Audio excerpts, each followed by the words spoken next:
ചേട്ടാ, കാപ്പി റെഡിയായി വരൂ. നീ വന്നേ. വിടൂ ചേട്ടാ, ഓഫീസിൽ പോകാൻ സമയമായി. അതിന് ഇനി സമയമുണ്ട് മോളെ. നമ്മളുടെ വിവാഹം കഴിഞ്ഞിട്ട് ഇപ്പൊ ഒരാഴ്ചയായി.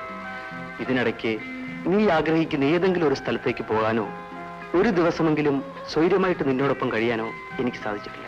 ഞാനിതിന് പരാതിയൊന്നും പറഞ്ഞില്ലല്ലോ. പറഞ്ഞില്ലെങ്കിലും ഞാനത് അറിയേണ്ടതല്ലേ. കമ്പനി ഓഡിറ്റിംഗ് കഴിഞ്ഞാൽ ഒരു മാസത്തേക്ക് ഞാൻ ലീവ് എടുക്കും. എന്നിട്ട് കന്യാകുമാരി മുതൽ കാശ്മീർ വരെ ഒരു ഹണിമൂൺ പര്യടനം. അയ്യോ, അതുപോലെ നമുക്കൊരു റോക്കറ്റ് ബുക്ക് ചെയ്ത് ശൂന്യാകാശത്തേക്ക് പറക്കണം. കുഞ്ഞുമോളെ, നിന്നെയും കൊണ്ട് ശൂന്യാകാശത്തേക്കല്ല, സ്വർഗരാജ്യം വരെ ഞാൻ പറക്കും.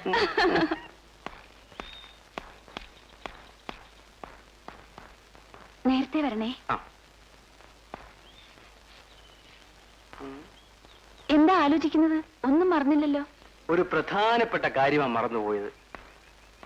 അത് കിട്ടാതെ എങ്ങനെ പോകുന്നത്? എന്തോന്നാ? അകത്തു പറയാം.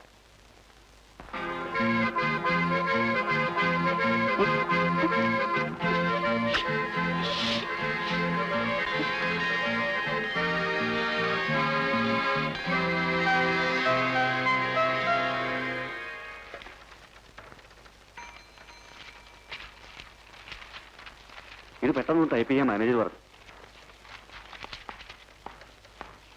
ജയനെന്താ ലേറ്റായത്? ബസ് കിട്ടാൻ താമസിച്ചു. സമയത്തിന് വീട്ടിൽ നിന്ന് ഇറങ്ങിയല്ലേ ബസ് കിട്ടത്തുള്ളൂ.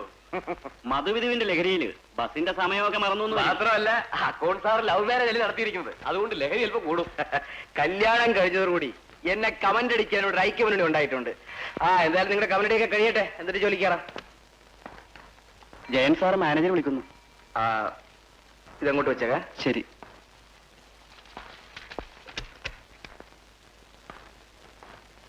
Good morning sir. ജയനെന്താ എത്ര ലേറ്റ് ആയത്? ബസ് കിട്ടാൻ താമസിച്ചു. ഇപ്പൊ തന്നെ ഞാൻ ബംഗ്ലാവിലേക്ക് ചെല്ലണമെന്ന് പറഞ്ഞ് മുതലാളി 3 പ്രാവശ്യമായി ഫോൺ ചെയ്യുന്നു. സാർ വയ്ക്കൂ. എങ്ങനെ പോകാനാ? അവിടെ ചെല്ലുമ്പോ നടപ്പ് വർഷത്തെ അക്കൗണ്ട്സും ബാലൻസ് ഷീറ്റും എല്ലാം മുതലാളി കൈയോടെ ചോദിക്കും. എനിക്കാണെങ്കിൽ ഒരു ഐഡിയയുമില്ല. സാറ് വിഷമിക്കണ്ട, എല്ലാം ഞാൻ ഇന്നലെ തന്നെ തയ്യാറാക്കി വെച്ചിട്ടുണ്ട്. എന്നാ ഞാൻ രക്ഷപ്പെട്ടു. ജയന ഫയലിംഗ് എടുക്കും.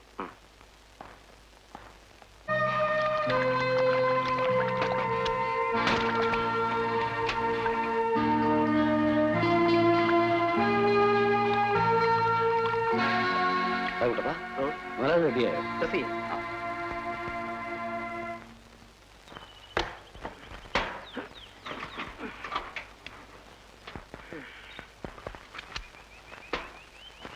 കുട്ടപ്പാ, മുതലാളി ഇവിടുന്ന് പോയാ പിന്നെ നീ ആ തൂപ്പുകാരി പെണ്ണുമായിട്ട് വലിയ ശൃംഗാരത്തിലാണെന്ന് കേട്ടല്ലോ. ഞാനോ? ഏത് ആഭാസല്ലേ വൃത്തിയോട് പറഞ്ഞ് വരുത്തിയത്? വാച്ചറിയാ പറഞ്ഞത്. നമ്മുടെ വേലാമ്പിള ചേട്ടനോ? നീ എന്തോ നടാ വിളിച്ചത്? ചേട്ടാ, ഇവിടുത്തെ തൂപ്പുകാരി പെണ്ണിന്റെ ലവ് ബേർഡ്സ് ആണ് ചേട്ടൻ പറഞ്ഞു വരുത്തിയോ? ചിലതൊക്കെ കണ്ടതുകൊണ്ടാണ് ഞാൻ അങ്ങനെ പറഞ്ഞത്. അതെ, മുട്ടേന്ന് വിരിയാത്ത പെങ്കുച്ചിനെ കുറിച്ച് അവാദം പറഞ്ഞാലുണ്ടല്ലോ, നരച്ചതിലെ ഇടുത്തി വീഴും പറഞ്ഞേക്കാം. നീ അവൾക്ക് പൗഡറും സെന്റും ഒക്കെ വാങ്ങിച്ചു കൊടുത്തോ? പൗഡറും സെന്റ് മാത്രമല്ല 10 രൂപയും കൊടുത്തു. എന്താ അപ്പൊ വാച്ചറിയേട്ടൻ പറഞ്ഞതാണോ തെറ്റ്? തെറ്റാ. ആ പെണ്ണ് തള്ളയുണ്ടല്ലോ, സിൽക്ക് കല്യാണി, അവൾ അറിഞ്ഞാല് നിന്റെ കച്ചവടം തീരും. ഒരു കച്ചവടവും തീരില്ല. ഈ സിൽക്ക് കല്യാണിയുമായിട്ടാ എനിക്ക് ലോഹ്യം. ഇരിക്കുകയൊന്നും വേണ്ട ചേട്ടാ. ഈ ലവിന്റെ കാര്യത്തിൽ ഞാൻ ഒരു എൽബോടാ. പിന്നെ തുടക്കം വളരെ എക്സ്പീരിയൻസ്ഡ് ആയ സിൽക്ക് കല്യാണിയിലാവുമ്പോ എന്റെ ലവ് ഒന്ന് കൊഴുക്കും. കഴുതറടാ മോനെ, പ്രായത്തെങ്കിലും മാനിക്കണ്ടേ? സോറി. വച്ചറിയടാ. ശമ്പളം വാങ്ങിച്ചോ? വാങ്ങിച്ചു. വീട്ടിലേക്ക് മണി ഓർഡർ വെച്ചു. ഓണമൊക്കെ ആയിട്ട് വീട്ടിൽ പോകുന്നില്ലേ? എനിക്ക് എന്തോന്ന് ഓണം. യാത്രക്കൂലിക്ക് ചിലവാക്കുന്ന കാശുകൂടി അങ്ങ് വീട്ടിലെത്തിച്ചാൽ അത്രയ്ക്കായി. ഒരു മോനുള്ളതിനെ പഠിപ്പിച്ചു. അവനാണെങ്കിൽ വേലയും കൂലിയില്ലാതെ അലഞ്ഞു തിരിഞ്ഞ് നടക്കുക. വീട്ടുകാരിയാണെങ്കിൽ കിടപ്പിലും. ഇവിടുന്ന് കിട്ടുന്ന കാശുകൊണ്ട് എന്ത് ചെയ്യാനാ? കുട്ടപ്പാ, 2 ദിവസം കഴിഞ്ഞ് ഞാൻ വരത്തുള്ളൂ. വീടെല്ലാം നീ ഭദ്രമായി നോക്കിയേക്കണം കേട്ടോ. മുതലാളിയെ സൂക്ഷിച്ചു കൊണ്ടുപോണേ. കെയർഫുൾ.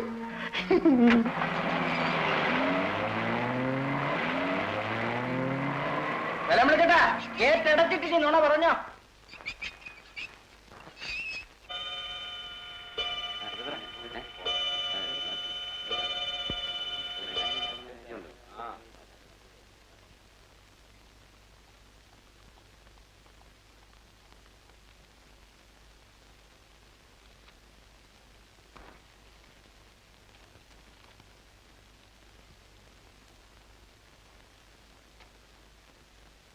എന്താ സാർ? സോറി മിസ്റ്റർ ജയൻ, ഇന്നുകൂടെ നിങ്ങൾ ഓവർ ടൈം ചെയ്യേണ്ടി വരും. ഹാർബറിലെ ഫയലും നമ്മുടെ ഫയലും ഒത്തു നോക്കിയപ്പോ എല്ലാം ഡബിൾ എൻട്രിയാ. തുടക്കം മുതലേ കണക്ക് നോക്കിയില്ലെങ്കിൽ അക്കൗണ്ട്സ് ഒന്നും ശരിയാവില്ല. കഴിഞ്ഞ 3 ദിവസമായി ഓവർ ടൈം വർക്ക് ചെയ്തിട്ട് പാതിരാത്രിക്കാണ് ഞാൻ വീട്ടിൽ കയറി ചെല്ലുന്നത്. ഓഡിറ്റിംഗ് തീരുന്നവരെയല്ലേ ഉള്ളൂ ഈ പ്രയാസമെല്ലാം. പിന്നീട് ജയന് ലീവ് എടുക്കാമല്ലോ. സാറിന്റെ പ്രോഗ്രാം എന്താണ്? എന്റെ വൈഫിന്റെ റിലേഷനിൽപ്പെട്ട ചിലരെല്ലാം വീട്ടിൽ വന്നിട്ടുണ്ട്.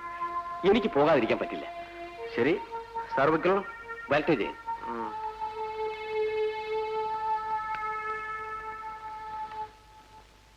നീ എന്തായി പറയുന്നത്? ചെയ്താ തീരാത്ത ജോലിയുള്ളത് കൊണ്ടല്ലേ ഞാൻ വരാൻ താമസിക്കുന്നത്. ഇങ്ങനെ രാവും പകലും ജോലി ചെയ്താൽ ആരോഗ്യം എന്താവും? ആ, ഇങ്ങനെ ജോലി ചെയ്തെങ്കിലേ എന്റെ ലക്ഷ്യം നിറവേറും. എനിക്കൊന്നും കേൾക്കണ്ട. കേൾക്കണം. ഏത് സാഹചര്യത്തെയും നേരിടാൻ ധൈര്യപ്പെട്ടുകൊണ്ടാണ് നമ്മൾ ഒരുമിച്ച് ജീവിക്കാൻ തീരുമാനിച്ചത്. നീ എന്നെ സ്നേഹിച്ചു എന്ന തെറ്റിന് നിന്നെ വീട്ടിൽ നിന്നും ആട്ടിയിറക്കിയവരാണ് നിന്റെ ബന്ധുക്കൾ. അവർ നിന്നെ കാണാൻ ഇങ്ങോട്ട് വരുന്നൊരു സാഹചര്യം ഉണ്ടാകണമെങ്കിൽ ഞാൻ എല്ലാം മറന്ന് ജോലി ചെയ്തേ പറ്റൂ. ജയേട്ടാ, ഈ വാടക വീടിന് പകരം നമുക്ക് സ്വന്തമായൊരു വീടുണ്ടാവണം. ഞാൻ സ്വപ്നം കാണുന്നൊരു ഭാവി ഉണ്ടാകണം. എല്ലാം നടക്കണമെങ്കിൽ നീ എന്നെ മനസ്സിലാക്കിയേ പറ്റൂ. എനിക്കെല്ലാം മനസ്സിലായി. രമേ,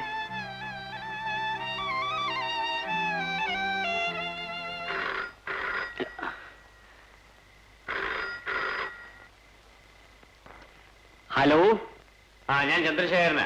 ആരാ സംസാരിക്കുന്നത്? ഞാൻ വാച്ച്മാനാ. നാളെ ഓഡിറ്റിംഗിന് കൊടുക്കാനുള്ള ഫയലുകൾ വീട്ടിലെത്തിക്കാമെന്ന് മാനേജർ പറഞ്ഞിരുന്നു. ഇതുവരെ കണ്ടില്ലല്ലോ. അയാളുണ്ടോ അവിടെ? അദ്ദേഹം 5 മണിക്ക് പോയി. വേറെ ആരുണ്ടോ അവിടെ? അക്കൗണ്ടന്റ് ജയൻ സാറുണ്ട്. വിളിക്കണോ? വേണ്ട, ഞാൻ അവിടെ ഒന്ന് കണ്ടോളാം. ശരി മുതലാളി.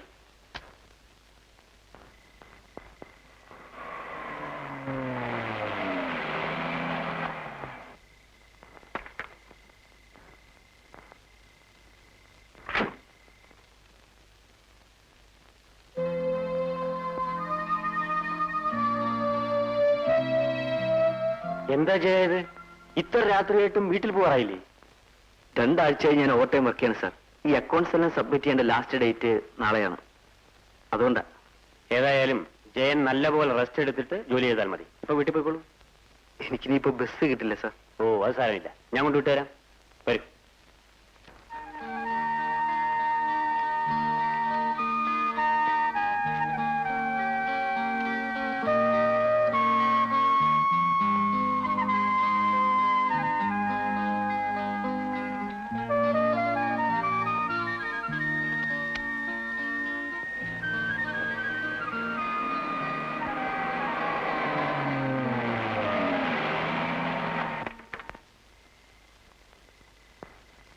അപ്പൊ ഞാൻ വരട്ടെ ജയൻ?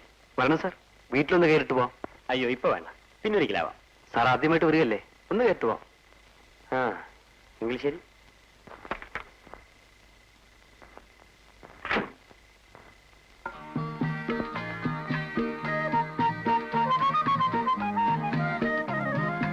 സാർ, ഇതാണ് എന്റെ ഭാര്യ.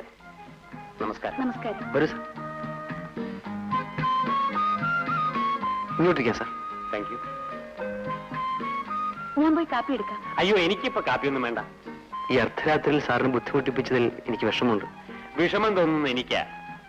ഭാര്യയെ ഒറ്റയ്ക്കാക്കിയിട്ട് ജയന് വീട്ടിൽ വരാൻ പോലും സമയം തരാതെ ജോലി ചെയ്യിച്ചതിന്. ഞാൻ സ്ഥലത്തുണ്ടായിരുന്നെങ്കിൽ ഇങ്ങനെ സംഭവിക്കില്ലായിരുന്നു കേട്ടോ. സാരമില്ല സാർ. അല്ല, ഇവിടെ കൂട്ടിനാരുമില്ലേ? ഈ വീടിന്റെ ഉടമസ്ഥനും കുടുംബവും മുകളിലാണ് താമസം. അതുകൊണ്ട് എനിക്ക് പേടിക്കാനൊന്നുമില്ല. ശരി, എന്നാ ഞാൻ ഇറങ്ങട്ടെ. ആ,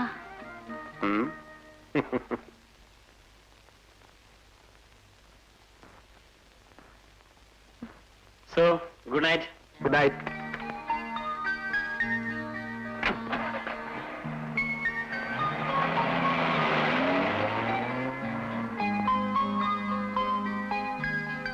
രമേ, ജോലിക്കാരന് ബസ് കിട്ടാത്തതുകൊണ്ട് സ്വന്തം കാറിൽ വീട്ടിൽ കൊണ്ടുവിടുന്ന ഏതെങ്കിലും ഒരു മുതലാളി ലോകത്തുണ്ടോ? അതാണ് ചന്ദ്രശേഖരൻ മുതലാളി. പുള്ളിക്കാരന് തൊഴിലാളി മുതലാളി എന്നുള്ള വ്യത്യാസമേ ഇല്ല. ചുമ്മാ വാചം അടിച്ച് നിൽക്കാതെ വല്ലതും ഒന്ന് കഴിക്കാൻ നോക്കൂ. എനിക്ക്